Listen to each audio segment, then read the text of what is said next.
SolidWorks 2014 streamlines common design workflows with innovative visualization tools and an improved user interface.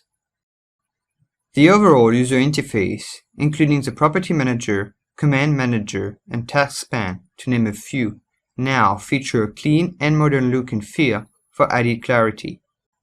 In addition, the selection icons have been modified across the entire software to use a different color scheme more suitable for colorblind people.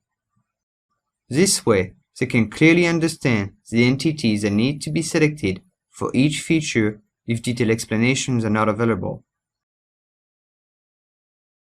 When working on complex parts and mechanisms to create, for example, design variation, the same features are often modified over and over. To quickly modify your design and help you collaborate more effectively, SolidWorks 2014 has added a new history folder. By default, the last 10 edited features are listed, but like everything else in SolidWorks, this number can be adjusted to your liking. And unlike the favorite folder that requires items to be added manually, the new history folder automatically keeps track of the features you recently modified, so you don't need to go through the entire feature list to refine your design. Once satisfied with this new iteration, you can save a copy of your assembly.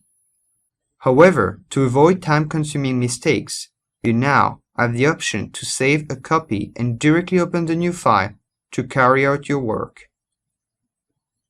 You can also decide to include all the reference components, parts and sub-assemblies in the same folder or a specific folder, and whether or not to add a prefix or suffix.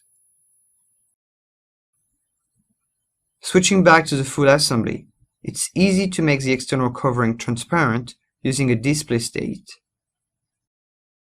With a new order-independent transparency that leverages the latest graphic card technology, you get faster, nicer, and more accurate transparency rendering. This new technique also provides better results with each object properly displayed at the correct depth, even when rotating your model while rendering multiple overlapping transparent bodies. But to dive even more into your design, you often need to use the Section View tool. Luckily, in SolidWorks 2014, the new Selective Section tool makes it easier to examine your complex assemblies. You can now simply select which components or bodies to section, and everything else will remain untouched. You can visualize internal details and key parts of the external covering to perfectly understand how everything is assembled. If it's a large assembly, you can also leverage the groundbreaking technology behind Large Design Review to instantly section the model. SolidWorks 2014 delivers superior visualization capabilities with a new and enhanced user interface to help you design better products and improve product quality.